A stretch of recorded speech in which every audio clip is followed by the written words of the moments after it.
que l'humour, et que page après page, malgré vent et orage, on dessine toujours. Quand on n'a que l'humour qui nous montre pourquoi un bon dessin parfois vaut mieux qu'un long discours. Quand on n'a que l'humour. Jamil Le Schlag. Merci Charline. Ouais les gars, c'est incroyable.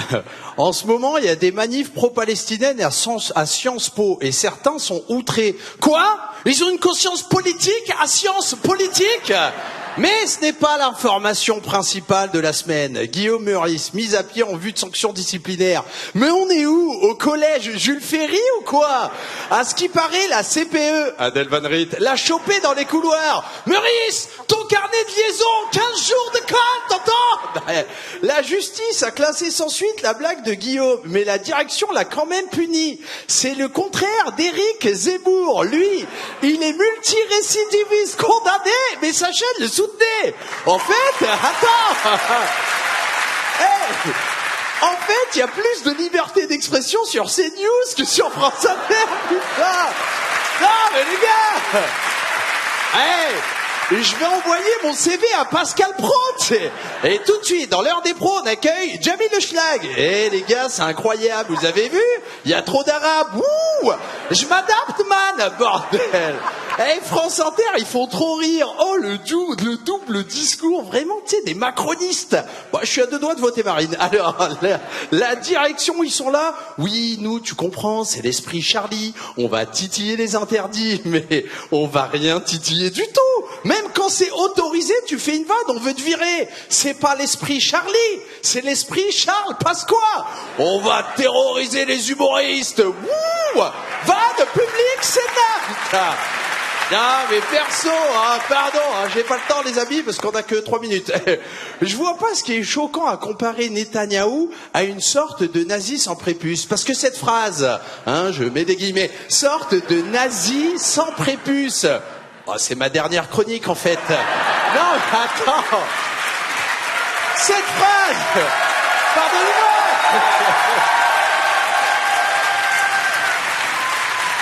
Mais bah, vous voulez du sang, t'sais. Cette phrase n'est pas offensante.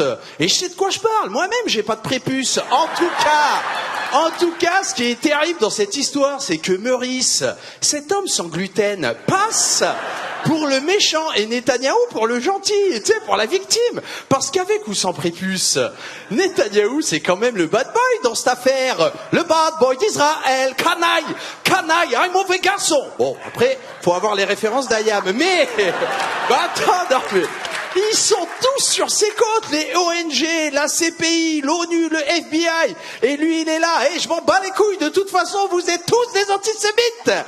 On dirait moi en primaire quand on m'accusait de vol de goûter. Alors que c'était vrai. T'sais, ma ligne de défense était simple. Ah, vous êtes tous des racistes homophobes. Ouh, contre Kem, c'est oui, Bibi. Tu crois c'est toi qui as inventé cette technique, bordel. Netanyahou, c'est un gangster. Tu sais, il voulait éliminer un cadre du Hamas. Il a pas réussi. Du coup, il a fait tuer ses petits enfants. Putain.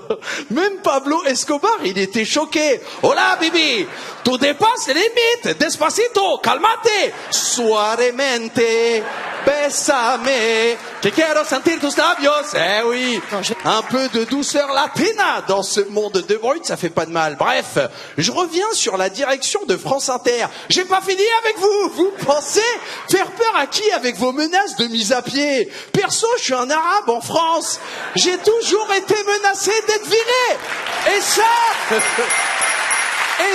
depuis ma naissance.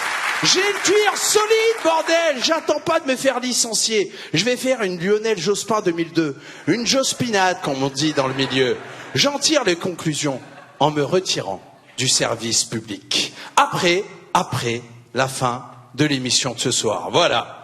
C'était ma dernière chronique. On s'est quand même bien marré pendant toutes ces années.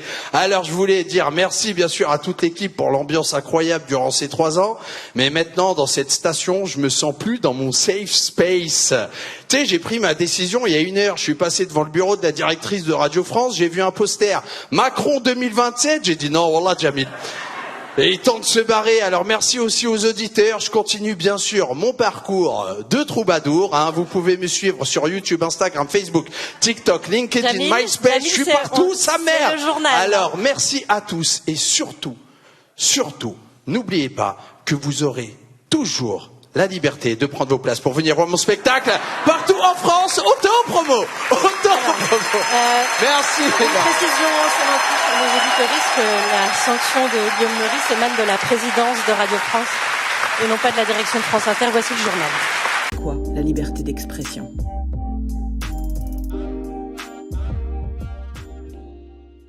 La liberté d'expression est un héritage de la Révolution française. Elle est inscrite dans la Déclaration des droits de l'homme de 1789. C'est une liberté fondamentale de chaque citoyen. L'article 11 stipule « La libre communication des pensées et des opinions est un des droits les plus précieux de l'homme. Tout citoyen peut donc parler, écrire, imprimer librement, sauf à répondre de l'abus de cette liberté dans les cas déterminés par la loi. » Pour le constitutionnaliste Jean-Philippe Desrosiers, c'est la liberté la plus fondamentale car elle conditionne l'exercice d'autres droits démocratiques. C'est à partir d'une expression libre qu'on aboutit à la fabrication de la loi par le peuple souverain et donc à la démocratie. Aujourd'hui, la liberté d'expression est toujours un droit inaliénable pour chaque citoyen français car la Déclaration des droits de l'homme de 1789 est inscrite dans le bloc de constitutionnalité. C'est-à-dire qu'elle est située au sommet de la hiérarchie des normes, au même titre que la Constitution du 4 octobre 1958 ou encore de la Charte de l'environnement de 2004. Mais la liberté d'expression n'est pas une liberté absolue. Comme toutes les libertés, ces abus peuvent être sanctionnés dans la mesure où elles nuisent à autrui. Pendant longtemps, les auteurs, éditeurs, journalistes se sont battus pour défendre leur liberté d'expression contre la censure de l'État.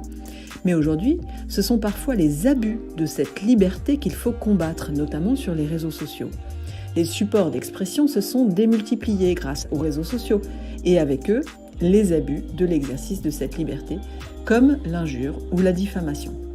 Ces limites à la liberté d'expression sont fixées dans une loi qui fêtera bientôt ses 140 ans, la loi du 29 juillet 1881 sur la liberté de la presse. Cette loi sanctionne les propos, écrits ou oraux, comme la provocation au crime ou au délit, comme l'injure ou comme la diffamation tenue dans un cadre public. À l'époque, les injures se soldaient souvent par des duels. Aujourd'hui, on les amène devant le tribunal pénal et elles se soldent par des amendes ou même des peines de prison. La censure a encore frappé. Tourné en dérision un dirigeant israélien d'extrême droite, décisionnaire de fait dans un massacre qui a fait plus de 34 000 morts, 34 000 Palestiniens, un carnage que la Cour internationale de justice a reconnu comme faisant courir un risque imminent et réel de génocide. C'était il y a 4 mois. Tourné en dérision ce dirigeant, le Premier ministre israélien Benjamin Netanyahou, en le qualifiant de nazi sans prépuce. Voilà ce qui a valu à Guillaume Meurice d'être suspendu par la direction de Radio France et convoqué à un entretien dont la date reste inconnue. Il risque une éventuelle sanction disciplinaire pouvant aller jusqu'au licenciement. 10 jours auparavant, la justice avait pourtant classé sans suite 2 plaintes déposées contre lui pour les mêmes propos. Alors de quoi cette censure est-elle le nom ? Nous en parlons tout de suite avec Jean-Baptiste Rivoire, journaliste fondateur d'Off Investigation, et avec l'humoriste Florence Mendez, anciennement sur France Inter.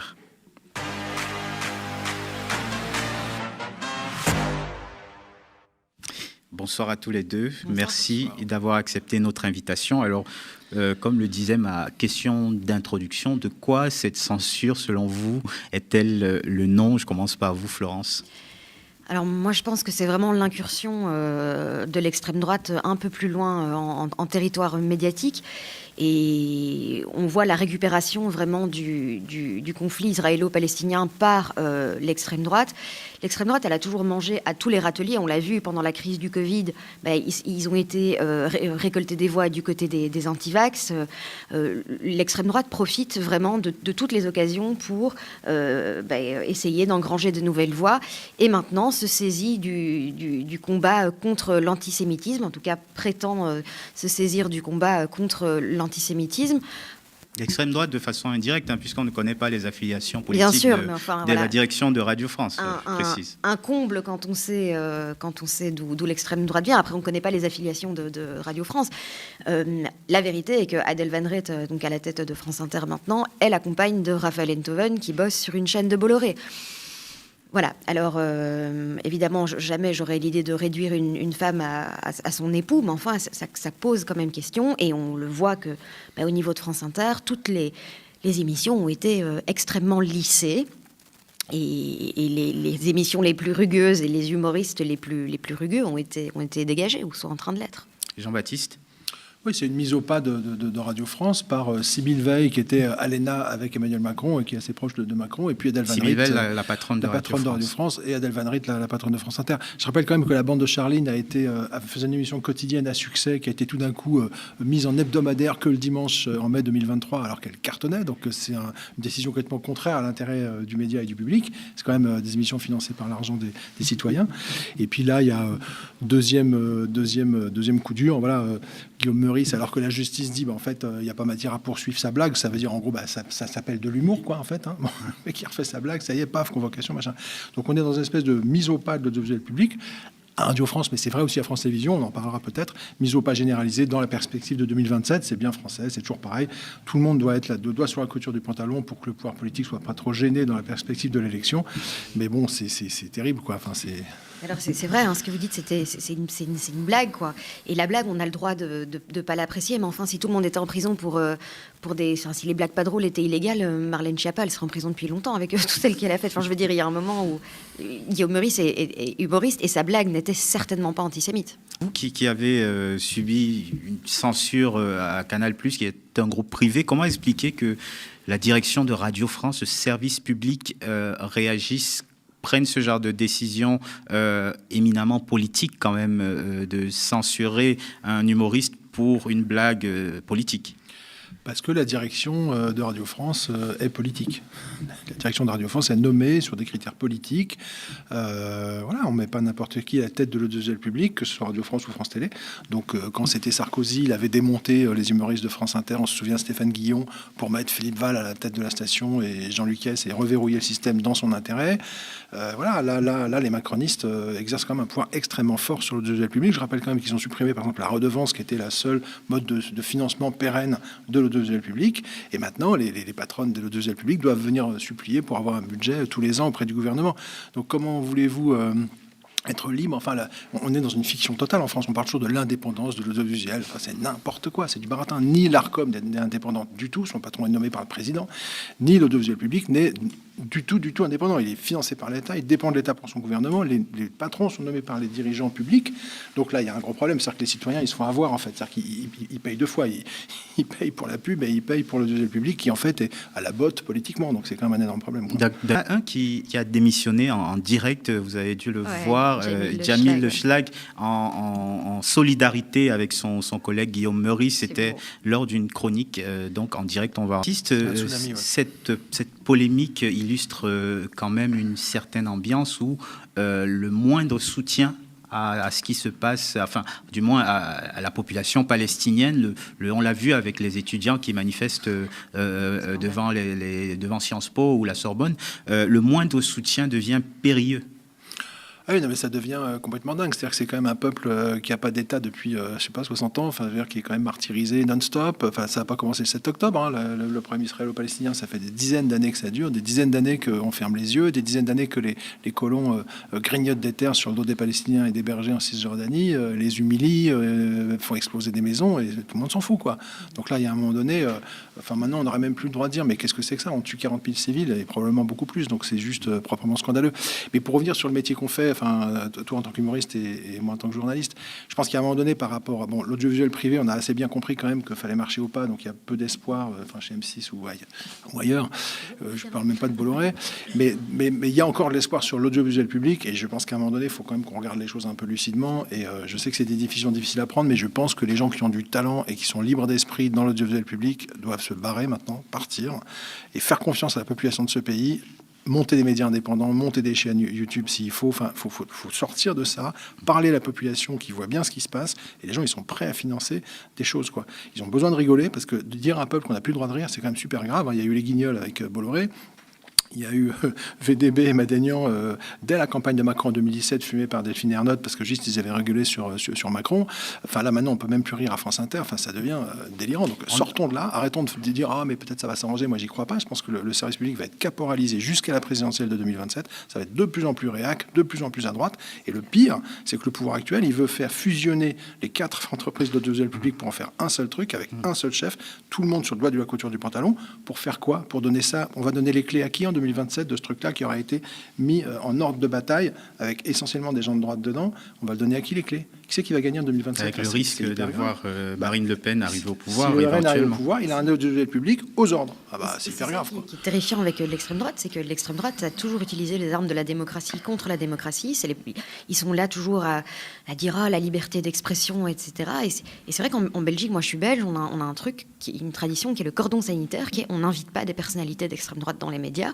Et moi j'ai toujours été en tant que belge très très choquée de voir à quel point ces gens sont invités sur les plateaux pour défendre leurs idées, et ils répandent des trucs faux, et les gens qui les écoutent et qui votent pour eux prennent pas toujours la peine de vérifier que ces trucs sont faux ou pas.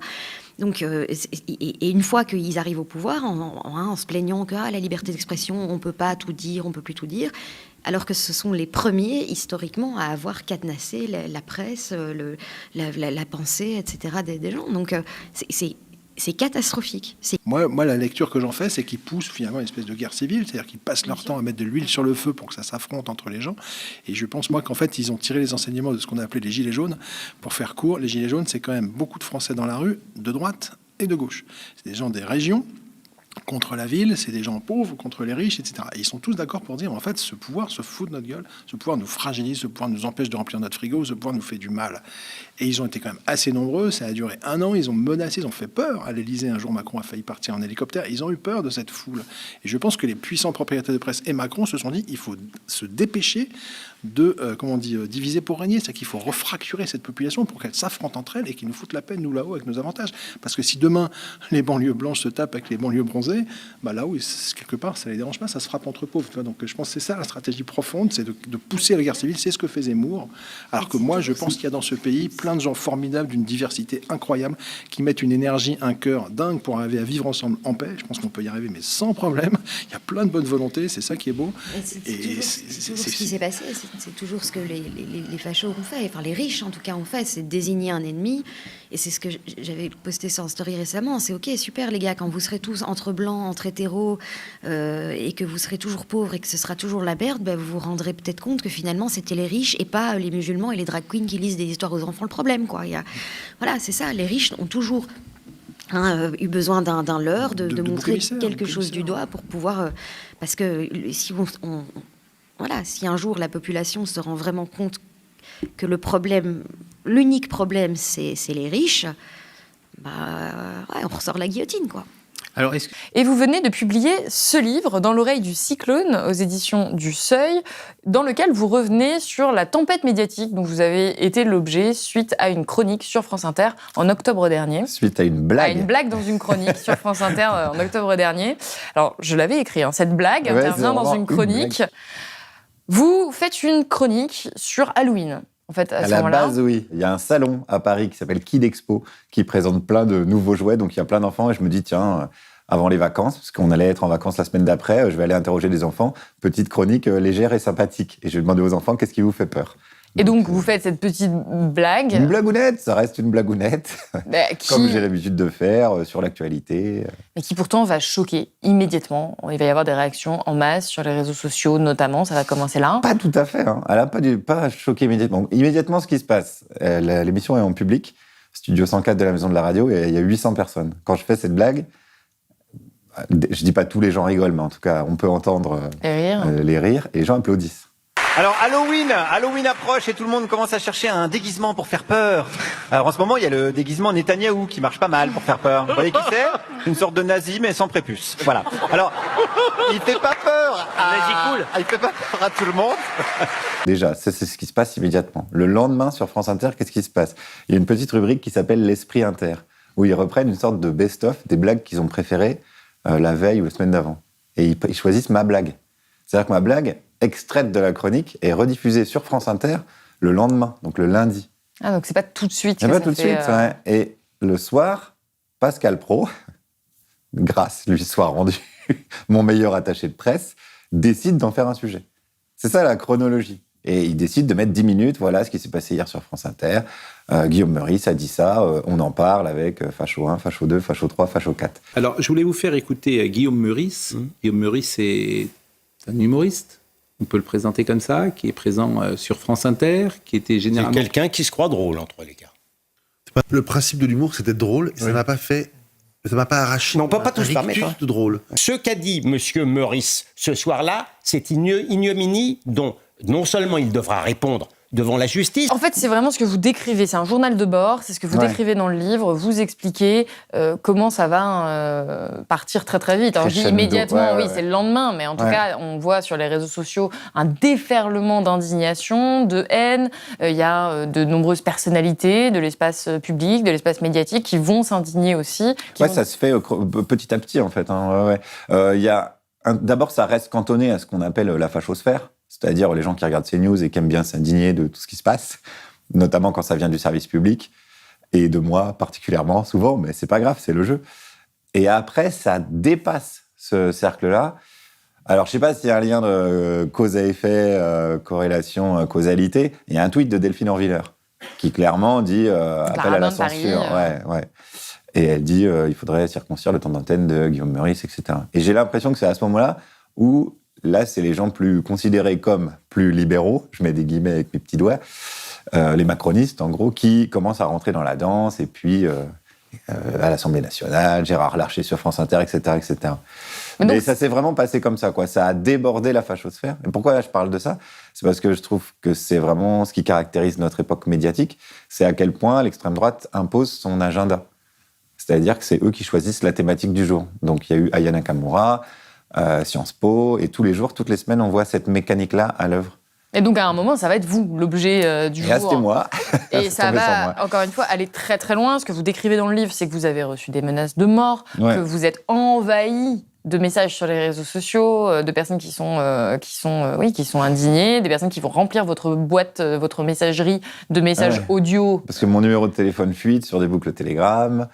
Et donc, qui vont vous menacer de mort, vous insulter, ça va très très loin. Et il y a même un député, Meyer Habib, qui vous traite publiquement de petite vermine antisémite. Donc, vous avez porté plainte depuis... 3 injures publiques dans la même presse.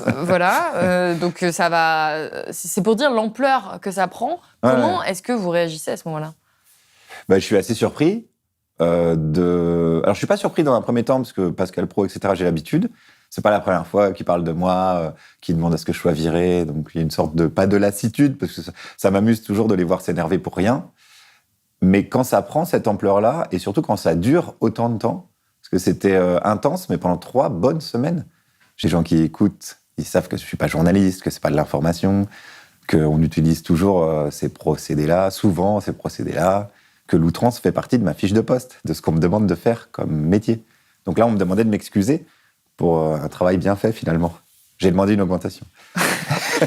Donc je suis un gars de la campagne, je suis un gars du concret, donc sur mon contrat, il n'y a pas marqué, au-delà de 1000 mails, tu dois t'excuser ou dire « Ah, désolé, j'ai choqué ».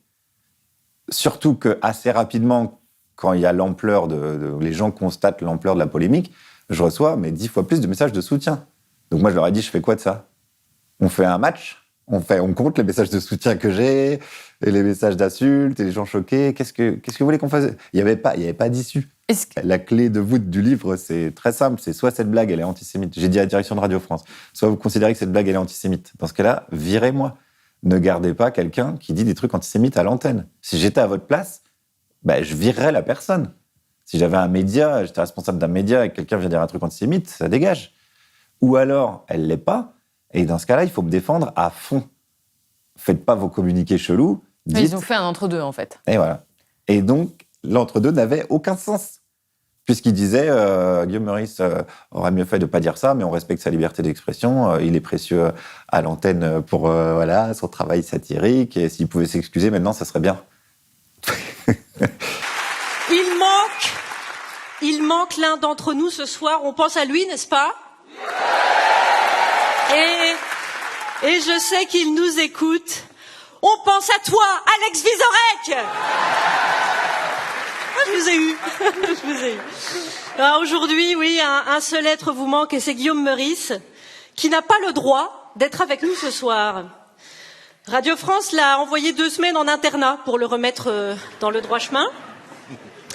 Il est convoqué le 16 mai pour faute grave. Faute grave! Alors, en cabotin qu'il est, vous le connaissez, il s'est amusé dimanche dernier à refaire une blague que la justice française venait pourtant de requalifier comme blague, puisque la plainte contre lui a été classée sans suite. Alors, classée, oui, mais sans suite. Alors, j'ai une pensée émue pour le procureur qui a classé la plainte. Il doit penser, ok, donc moi je dis un truc... Mais à Radio France, tout le monde s'encarre, en fait. Alors, certains d'entre vous nous ont demandé pourquoi nous ne sommes pas en grève. D'abord parce qu'on est des spécialistes de la grève. On les a toutes faites depuis 10 ans. Et on connaît les règles. Eh oui, on connaît les règles. Préavis de 5 jours à Radio France. Vous voudriez pas qu'en plus on se mette hors la loi? Et puis, comme l'extrême droite a décidé de nous faire taire, ce soir, on va tout de même pas leur laisser ce plaisir. Alors, on a la chance d'avoir un micro, on le garde parce que c'est important de défendre la liberté d'expression, pardon. Oh là là! Pardon, faut dire qu'en ce moment on s'y perd un peu, je suis désolée. Donc petite parenthèse, je rassure nos dirigeants à Radio France, cette chronique a été relue par un avocat. Ouais, parce que comme je sens bien que les RH sont très débordés à virer des collègues, je leur évite des réunions inutiles, vous voyez. Dans les émissions d'humour et de reportage, en ce moment, on donne beaucoup de boulot aux ressources humaines. D'ailleurs, à force de passer plus de temps au RH et à la PJ plutôt qu'à rire des blagues, on va finir par donner raison aux gens qui disent que l'argent public est mal dépensé. Mais question, s'il n'y a plus Guillaume et que nous on disparaissait, Pascal Praud, il va s'attaquer à qui pour pas s'emmerder? À Demorand et Salamé? Alors nous, on veut bien continuer à faire paratonnerre. Alors on nous reproche parfois de manquer de retenue dans un contexte social tendu. Comme si les humoristes avaient un pouvoir politique. Vous avez déjà vu un clown au gouvernement? Non, ne répondez pas parce qu'on va avoir des ennuis. Non, pardon, excusez-moi. Je vais enchaîner. C'est pas gentil pour les clowns. Alors, je reconnais qu'on est allé trop loin. En voulant mettre des blagues dans des chroniques, on a dépassé les limites. Ça, d'accord. Mais je ne sais pas dans quel club on te prive de ton principal attaquant 3 jours avant le match.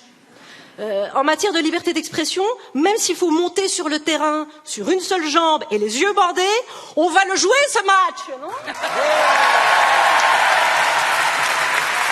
Alors ce soir, on vous promet pas de marquer des buts, mais on a à cœur de montrer que la solidarité, ça existe encore et c'est la meilleure défense.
château projet.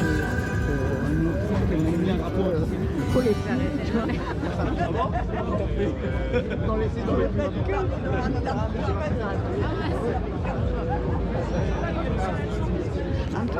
Battre les fauteurs de guerre qui sont à la tête des grandes puissances impérialistes. Cette lutte contre les fauteurs de guerre est la même que celle des travailleurs pour la défense de leurs intérêts vitaux contre les salaires de misère ou le chômage. Ce sont les mêmes qui exploitent, licencient, volent les travailleurs ici et qui font la guerre dans le monde pour continuer à le dominer et piller les richesses. Alors, en défendant leurs intérêts, les travailleurs défendent aussi ceux de toute l'humanité. Les ennemis des opprimés sont les capitalistes, aussi bien ceux d'ici que ceux d'ailleurs. Leurs alliés sont des centaines de millions de travailleurs, qu'ils soient en Chine, aux USA, en Ukraine, en Russie, en Palestine ou même en Israël. Aucun prolétaire, aucun réfugié ne vole le pain des travailleurs. Mais par contre, Total, Leclerc, Auchan, Bolloré et tous les autres capitalistes le font. Et pour leur profit, les banquiers et les industriels mènent la société humaine droit dans le mur. Les travailleurs, qui font tout tourner dans la société, devraient décider collectivement de son avenir. Pour cela, ils ont à renverser la dictature capitaliste et réorganiser la société sans la loi du profit. Ils en ont la force s'ils en ont la conscience. C'est en se rejoignant dans un combat commun que les travailleurs français, américains, russes, ukrainiens, israéliens et palestiniens obtiendront vraiment la paix. Alors, vive la lutte de la classe ouvrière internationale et vive le drapeau rouge, celui de tous les opprimés.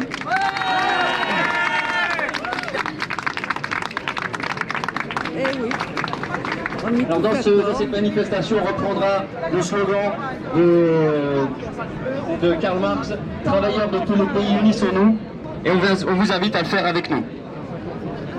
Travailleurs quoi? Prolétaires de tous les pays, unissez-vous. Oui, La vraie formule, c'est celle-ci. Oui, c'est prolétaires de tous les pays, ce qui me semblait.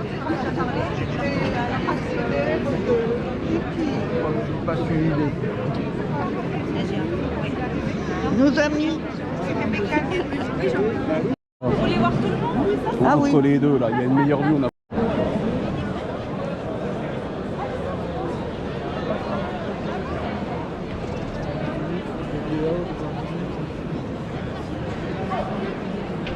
C'est bien les jeunes. En force. En force. Et allez.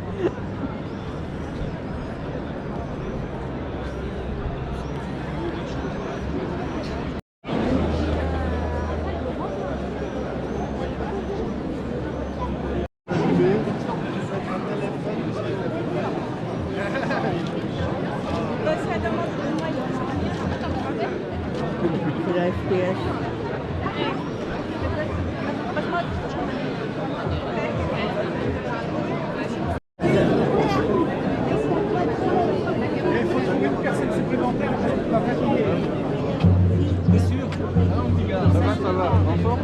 On m'a trouvé. Moi je peux pas parce que je filme.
Haïti. On n'oublie pas Gaza, Gaza, on est tous avec toi. Gaza, Gaza, on t'oublie pas. Gaza, Gaza, on est tous avec toi. Gaza, Gaza, on t'oublie pas. Gaza, Gaza, on est tous avec toi. Gaza, Gaza, on t'oublie pas.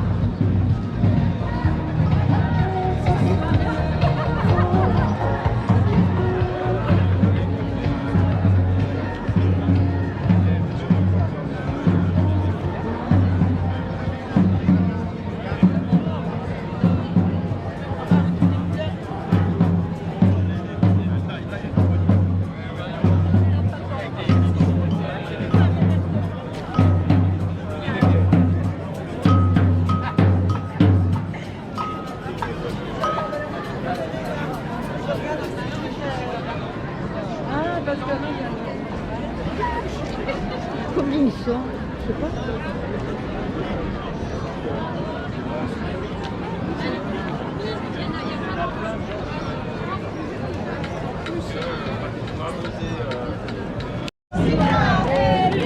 La lutte du peuple palestinien est vive. La lutte du peuple palestinien est vive.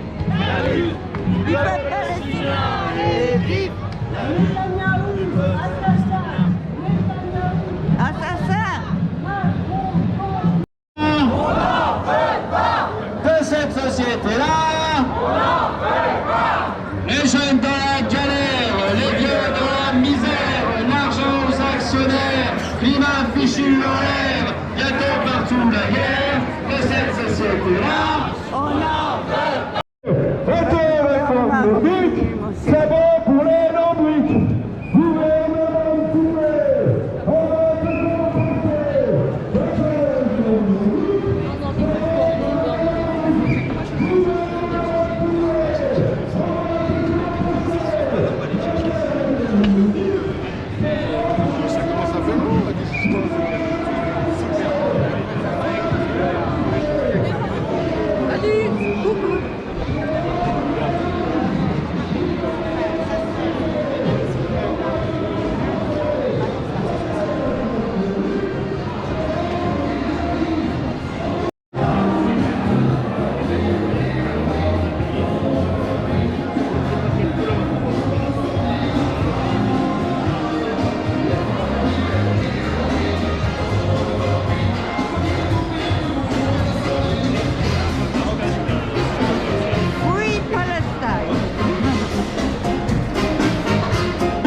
Enchantée, Annie. Vous êtes prêts? Ah oui, allez-y, chantez. C'est sympa quand ça chante.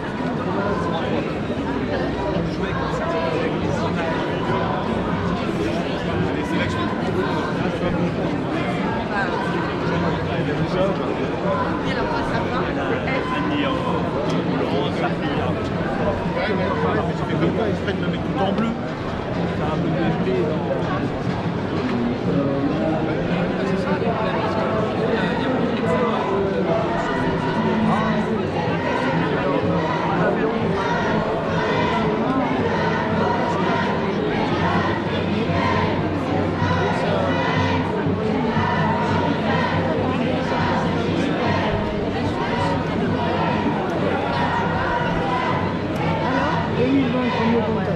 Bravo 2020. On est 2020. 2020. On est 2020. Ah, ok. Patrick disait entre 2 et 3. 2020. Tiens, pour la... Je fais des films toutes les manifs. Donc c'est gratuit. 2020. On est 2020. On est 2020.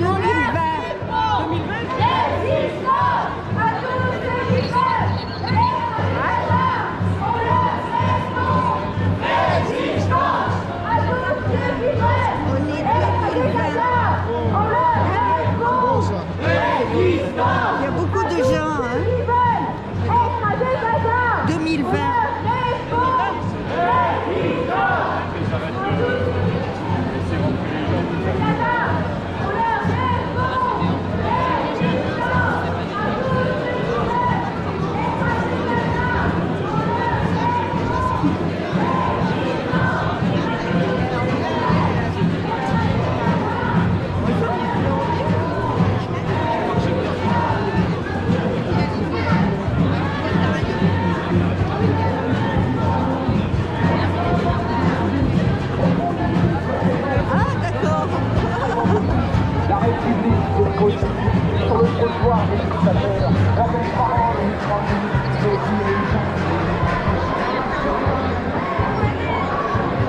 On est 2020.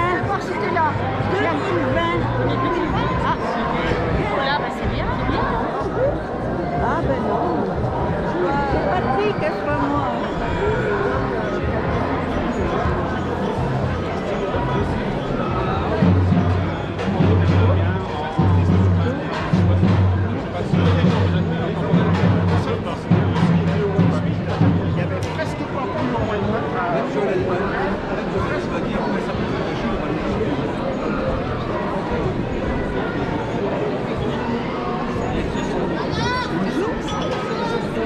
Nous sommes 2020. Ah, c'est bien, hein? Bravo.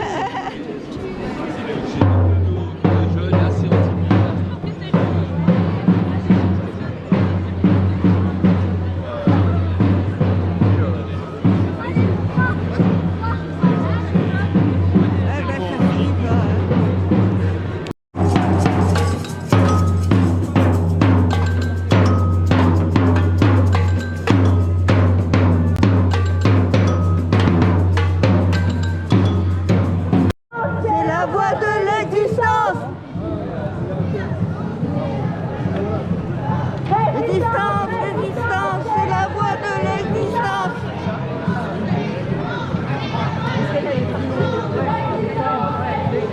C'est la voie de l'existence.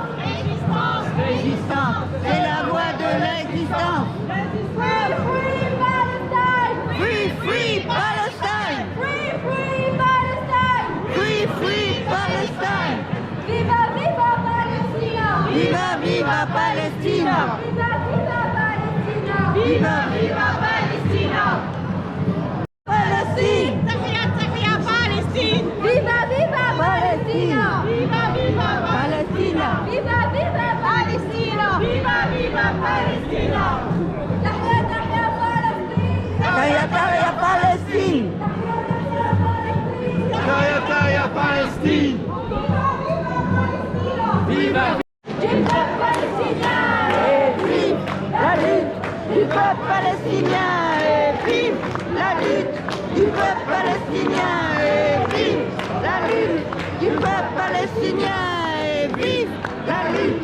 peuple palestinien et vive la lutte du peuple palestinien et vive la lutte du peuple palestinien et vive la lutte du peuple palestinien et vive la lutte du peuple palestinien et vive la lutte du peuple palestinien et vive. C'est un génocide, ce n'est pas une guerre. C'est un génocide, ce n'est pas une guerre. C'est un génocide, ce n'est pas une guerre. C'est un génocide, ce n'est pas une guerre. C'est un génocide, ce n'est pas une guerre. C'est un génocide, ce n'est pas une guerre. C'est un génocide de soutenir la Palestine. Ce n'est pas un crime de soutenir la Palestine. Ce n'est pas un crime de soutenir la Palestine. Ce n'est pas un crime de soutenir la Palestine. Médias français, montrez la vérité. Médias français, montrez la vérité. Médias français, montrez la vérité. Médias français, montrez la vérité. Médias français, montrez la vérité. Médias français, montrez la vérité. Médias français, c'est la voie de l'existence. Résistance, résistance, c'est la voie de l'existence. Résistance, résistance, c'est la voie de l'existence. Résistance, résistance, c'est la voie de l'existence. Résistance, résistance, c'est la voie de l'existence. Résistance, résistance, c'est la voie de l'existence. Résistance, résistance, c'est la voie de l'existence. Derrière Palestine, derrière Palestine. On oublie. Ah oui, des fois on fait. Non, non, aux colons en Cisjordanie. Non, aux colons en Cisjordanie. Non, aux colons en Cisjordanie. Non, aux colons en Cisjordanie. Non, aux colons en Cisjordanie. Non, aux colons en Cisjordanie. Non, aux colons en Cisjordanie. Non, aux colons en Cisjordanie. Non, aux colons en Cisjordanie. Free, free Palestine. Free, free Palestine. Free, free Palestine. Free, free Palestine. Il faut prendre de l'eau. La prochaine fois, il faut prendre. Derrière Palestine. Free, free Palestine. Free, free Palestine. Derrière Palestine. Derrière Palestine. Ouais.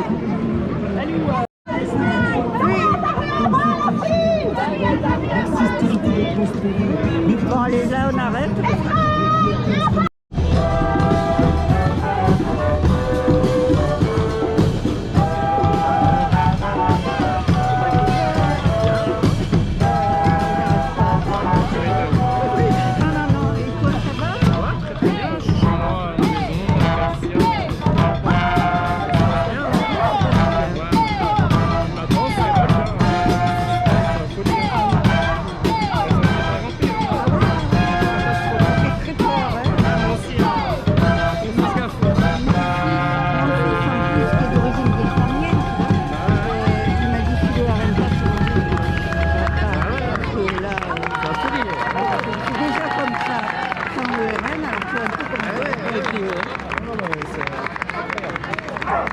C'est une horreur, vraiment.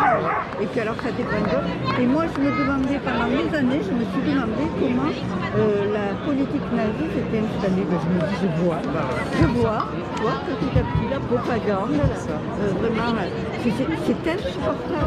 Et puis les gens qui ah ben, oui mais alors les immigrés, tu vois, ils reprennent les nourritures, et je sais pas.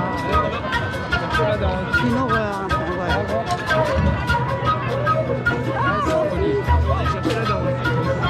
La daronne est là. La daronne. Ça a failli se battre uniquement 2 fois. Ouais. Interpellation policière, et puis il y en a un qui a voulu me péter la gueule parce qu'il était complètement bourré. Tout ça tombe sur moi en fait.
policier, abat l'État policier. Abat l'État policier, abat l'État policier. Abat l'État policier, abat l'État policier. Abat l'État reconnaissable, tous les flics du monde entier, des fascistes identifiables, la même mentalité. Mais nous sommes de Montpellier, de Nanterre, de Mexico, de nos alliés de Saint-Saul, des millions à vous crier. Abat l'État policier, abat l'État policier. Abat l'État policier, abat l'État policier. Abat l'État policier, abat l'État policier.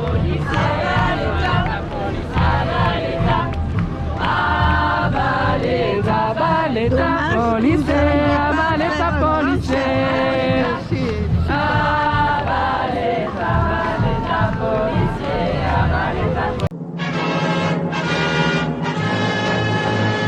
Debout les damnés de la terre, debout les forçats de la faim.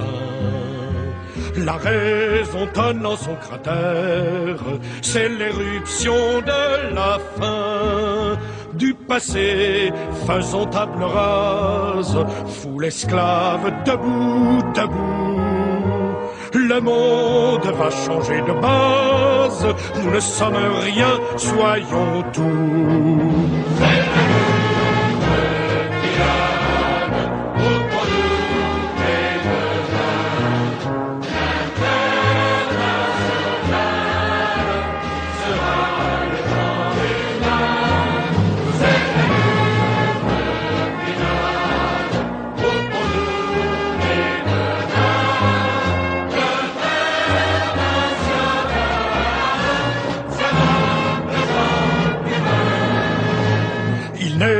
Pas de sauveur suprême, ni Dieu, ni César, ni tribun.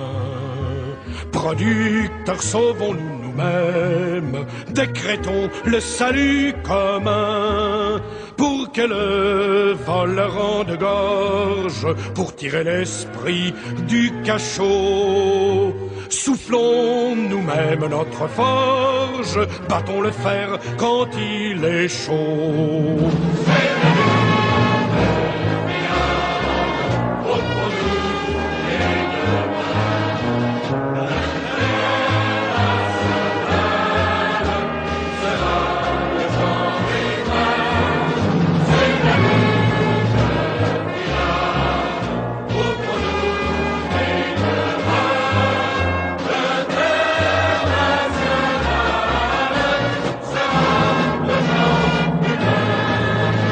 L'État comprime et la loi triche, l'impôt saigne le malheureux. Nul devoir ne s'impose aux riches, le droit du pauvre est un mot creux. C'est assez languir en tutelle, l'égalité veut d'autres lois. Pas de droit sans devoir, dit-elle, égaux, pas de devoir sans droit.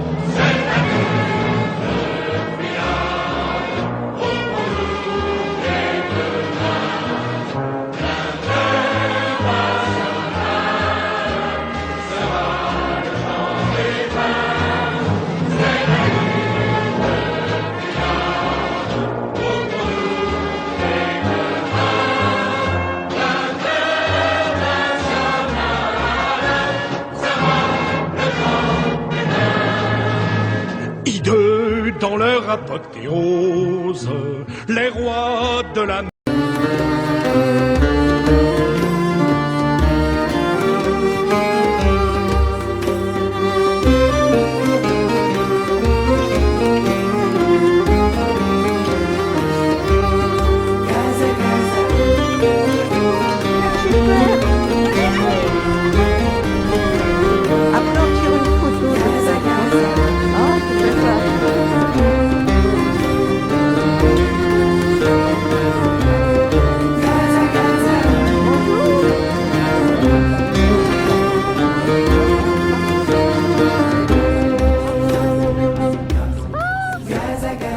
Regarde ici, je t'ai amené ta...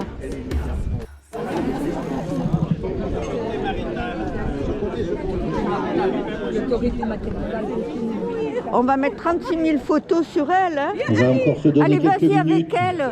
Vas-y avec avant, elle. Avant la lecture de la situation actuelle à Gaza et en Cisjordanie. Voilà, je vous tirerai une photo comme ça. Ah ouais, c'est sympa, c'est sympa. Dommage qu'il n'y ait pas mon fils. La prochaine fois, quand tu auras mon fils, il fait des belles photos. Le traité de Versailles, c'est ridicule. Des petits Palestiniens qui vont porter le drapeau. Oh, ils ne savent pas encore, le pêcheur. Ouais, trop Hein? bien. Coucou. Dis Palestinienne. Palestinienne. Tiens, tu secoues comme ça. Dis Palestinienne. Il y a un téléphone qui a été retrouvé aux toilettes publiques. Donc je ne sais pas si ça appartient à notre vénérable assemblée, mais si c'est le cas, il est par là. Quelqu'un qui l'a laissé aux toilettes. Ah oui, qui a dû le poser pour aller aux toilettes. Bon, bah, chacun le sien, la mieux. Ah, bah, alors fallu. On va voir, on verra si on est plus nombreux en arrivant en place du 8 septembre, mais je pense qu'on peut au moins prendre la parole ici et puis aller jusqu'à la place du 8 septembre. On verra en fonction du nombre si on va plus loin. D'accord. En fait, il y aura deux petites prises de parole parce qu'on ne s'est pas trop concerté et du coup, on a peut-être pas suffisamment préparé, mais tant pis. Voilà. Alors, je vais vous lire un texte qui fait un petit peu le point. Et j'ai mis comme titre, c'est un titre que j'ai repris, hein, la campagne menée en France pour réduire au silence et intimider les voix critiques à l'égard d'Israël doit être stoppée. Parce que c'est vraiment à ça qu'on assiste depuis 2 semaines. Toute critique d'Israël est immédiatement taxée d'antisémitisme, ce qui est totalement absurde et totalement antidémocratique. Alors, je vais commencer par le triste bilan. Moi, je regarde sur Al Jazeera parce que c'est là qu'on a les informations les plus récentes sur le nombre de morts et de blessés. Ce matin à Gaza, on en est à 34 622 morts et 77 867 blessés palestiniens. Sans compter les corps restés sous les décombres, on pense qu'il y en a plusieurs milliers, peut-être au-delà de 10 000. Cette semaine, on a vu le mouvement étudiant se mobiliser pour la paix à Gaza. Et il faut rappeler que les demandes sont vraiment quelque chose qui est un minima de la part des étudiants. Qu'est-ce que demandent les étudiants? Ils demandent de reconnaître, que les universités reconnaissent la tentative de génocide. Et la deuxième demande, c'est de demander la fin des coopérations avec les universités israéliennes qui travaillent en liaison avec l'armée israélienne et donc qui, indirectement, participent aux exactions à Gaza et pourraient être considérés comme complices des massacres. On assiste au renforcement de la campagne menée en France pour museler, réprimer et intimider les voix pro-palestiniennes et celles qui critiquent Israël constituent une violation flagrante du droit à la liberté d'opinion et d'expression et du droit à la liberté de réunion pacifique. L'Observatoire euro-méditerranéen des droits de l'homme a suivi cette semaine donc l'intensification au cours des derniers jours de la répression officielle et institutionnelle contre les étudiants des universités en France qui protestent pacifiquement contre la guerre génocidaire d'Israël dans la bande de Gaza. Le gouvernement français a eu recours à différentes formes d'intimidation pour réduire au silence les militants qui s'élèvent contre le génocide, notamment en prenant pour cible des personnalités politiques pro-palestiniennes. Voilà, alors maintenant c'est Noël qui va notre prise de parole. Tu coupes ton micro? Non, non, on peut couper. Oui, moi je voudrais vous lire un extrait d'une interview d'un médecin de Médecins sans frontières qui rentre de Jérusalem. Interview qui se trouve sur le site de Mediapart à propos de l'offensive israélienne à Rafah.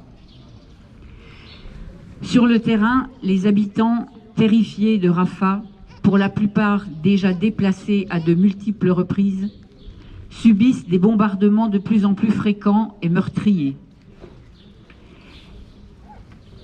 Ils ont également appris avec inquiétude qu'Israël avait acheté des dizaines de milliers de tentes et que le Croissant Rouge égyptien avait installé un campement près de Khan Younes, qui est une ville au centre de Gaza, d'où les forces israéliennes se sont retirées, laissant la grande ville à l'état de ruine. L'ONU, une nouvelle fois, a prédit un massacre si l'offensive devait advenir. Elle reflète l'inquiétude, pour ne pas dire la panique, qui a gagné toutes les organisations humanitaires actives dans la zone sud de l'enclave palestinienne. Michel Lacharité, responsable des urgences de Médecins sans frontières, de retour de Jérusalem. Nous nous attendons malheureusement à tout moment à ce que cette offensive soit déclarée, précédée d'un ordre d'évacuation de la population qui vit à Rafah. Lors de nos rencontres avec les organes de coordination de l'armée israélienne ces 2 dernières semaines, la question n'était pas de savoir si cette offensive aurait lieu, mais quels allaient être les paramètres mis en œuvre. Depuis le 15 avril, ce même message a été passé aux organisations des Nations Unies, au Comité international de la Croix-Rouge et à d'autres ONG. Nous faisons part de notre indignation. Nous rappelons que les victimes sont, depuis le début du conflit, à 70% des civils, femmes et enfants. Nous répétons qu'une telle offensive serait catastrophique, mais il est clair que l'armée israélienne reste sourde à ces considérations humanitaires. On parle de déplacer plus d'1 million de personnes et de leur ordonner d'aller vers Khan Younes et la zone centrale, c'est-à-dire vers des champs de ruines. La population qui vit aujourd'hui à Rafah est affaiblie. Ces personnes ont déjà été déplacées à de multiples reprises. Elles vont devoir, une fois de plus, bouger avec leurs abris de fortune vers des endroits partiellement ou totalement détruits. Les gravats sont truffés d'engins non explosés. L'accès à l'eau est impossible. L'armée israélienne présente un vernis humanitaire assurant que l'accès du personnel international humanitaire et l'approvisionnement seront maintenus. Mais nous savons par expérience qu'il n'y a aucun endroit sûr dans la bande de Gaza. Il y a des bombardements tous les jours sur Rafah et sur toutes les zones de la bande de Gaza. Pour retrouver cette interview au long cours, allez sur le site de Mediapart.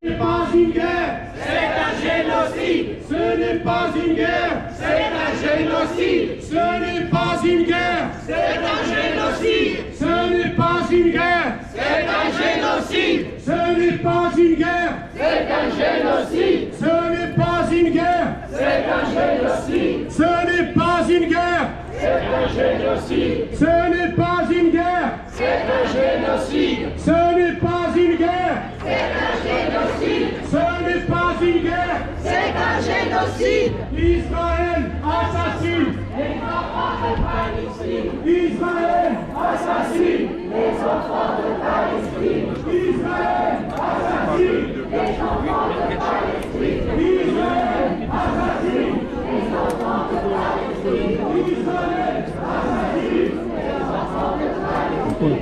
Israël assassine les enfants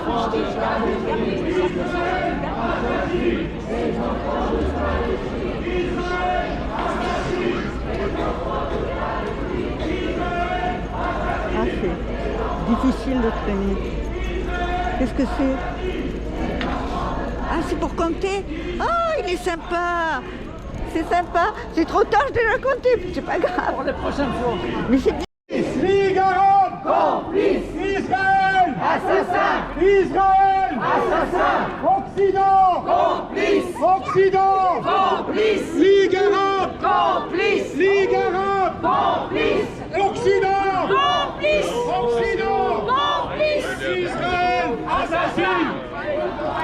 Enfants de Palestine, c'est l'humanité qu'on assassine. Enfants de Gaza, enfants de Palestine, c'est l'humanité qu'on assassine. Enfants de Gaza, enfants de Palestine, c'est l'humanité qu'on assassine. Enfants de Gaza, enfants de Palestine, c'est l'humanité qu'on assassine. Enfants de Gaza, enfants de Palestine.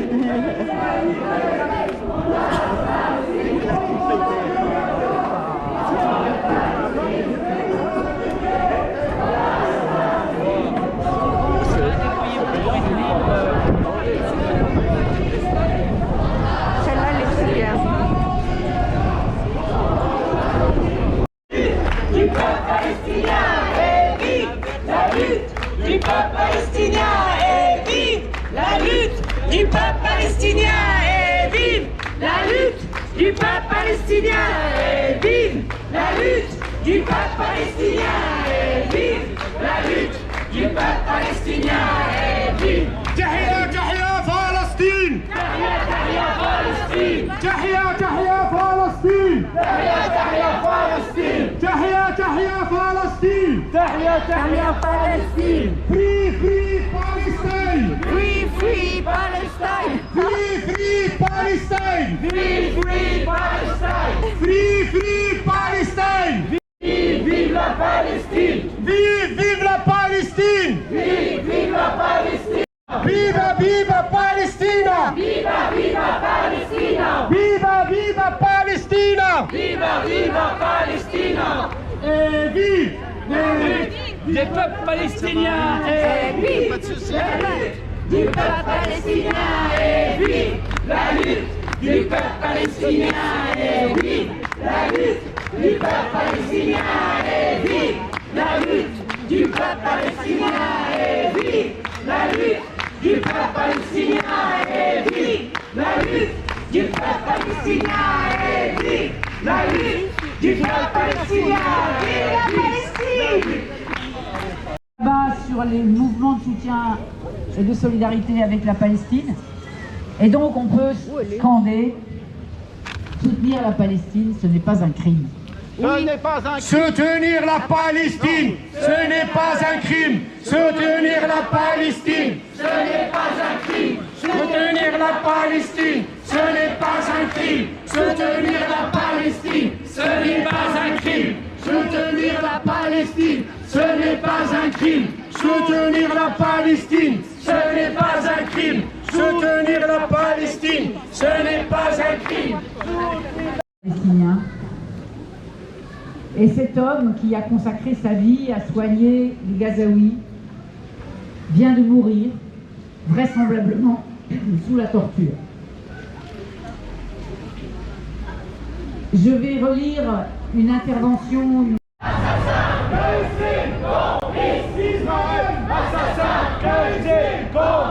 Israël, assassin, KFC, complice, Israël. Nous sommes tous des Palestiniens. Nous sommes tous des Palestiniens.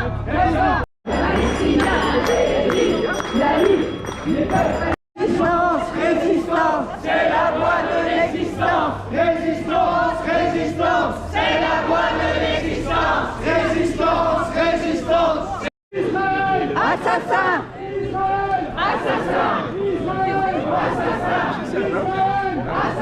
Ça va très bien. Netanyahou, criminel. Criminel! Netanyahou! Netanyahou! Netanyahou! Netanyahou! Mais pas, il faut retirer l'État d'Israël, on l'aura déjà dit. Netanyahou! La Palestine. Ce n'est pas un crime De soutenir la Palestine. Ce n'est pas un crime De soutenir la Palestine. Ce n'est pas un crime De soutenir la Palestine. Ce n'est pas un crime De soutenir la Palestine. Ce n'est pas un crime Et vive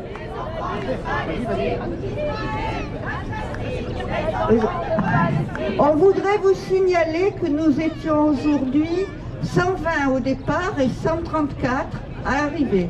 Voilà. Et moi, je voulais remercier la personne qui m'a donné un petit compte manifestant pendant la manif pour que ce soit plus facile de compter. Voilà, merci. Bravo. Oh, que tu veux? Voilà, il y a un bouquin que vous pouvez vous procurer dans toutes les... Fait des émules partout dans le monde. Ça a commencé aux États-Unis, comme à l'époque de la guerre du Vietnam. Et c'est la rue qui a fait la pression sur les dirigeants. C'est pour ça qu'on les voit courir au Proche-Orient actuellement. C'est la rue qu'on essaye de faire taire, qui fait bouger les choses. Il faut continuer. Ne sont pas des criminels. Les criminels, c'est Netanyahou et sa bande de fascistes. Bravo. Voilà qui fait le pouvoir. Voilà. Aujourd'hui, on essaye de nous faire croire qu'être antisioniste, c'est être antisémite. C'est une aberration. Bien sûr, ça, il faut le raconter aux moutons. Aux moutons, voilà. Ceux qui écoutent, ceux qui broutent l'air partout. Voilà. Nous, je suis désolé, ceux qui se révoltent maintenant dans les campus, c'est pas des moutons. C'est des gens qui savent plus que les journalistes. Voilà. C'est des gens qui sont appelés plus tard à occuper les fonctions au plus haut niveau. On essaye de les museler. Voilà, parce que la vérité, il faut le dire, dérange. La vérité dérange. On veut s'adresser qu'à des moutons. Toute la journée avec CNews et avec Pascal Pro. Montrez la vérité. Montrez la vérité. Médias français.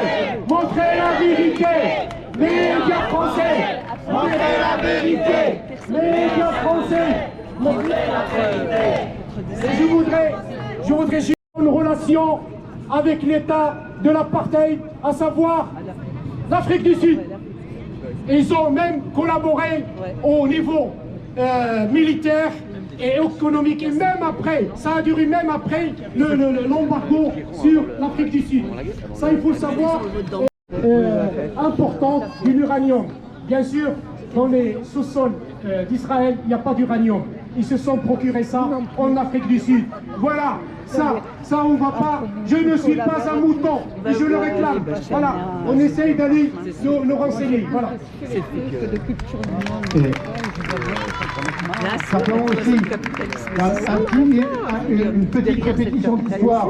En 1948, une tribune a été signée aux États-Unis par des dizaines de juifs, dont certains, vous les connaissez obligatoirement. Il y avait Albert Einstein dedans. Il y avait Hannah Arendt, une des plus grandes philosophes du XXe siècle, allemande, exilée.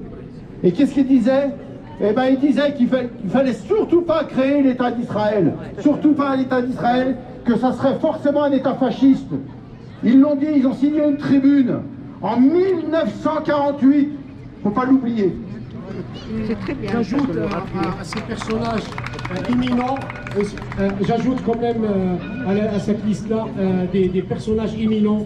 Noam Chomsky, un défenseur vraiment des Noam Chomsky, Edgar Morin, centenaire, et qui a toujours toute sa lucidité pour parler de la question palestinienne.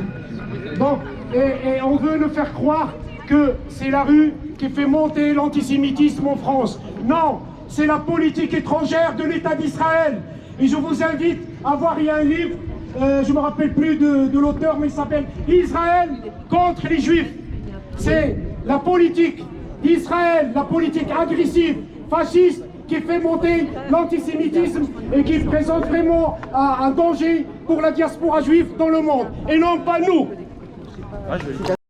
يا عربي يا مسلم حلاك اليوم يألم يا عربي يا مسلم حلاك اليوم يألم يا عربي يا مسلم صهيون في البيت يهدم وانت في الأمر مسلم يا عربي يا مسلم صهيون في البيت يهدم وانت في الأمر مسلم.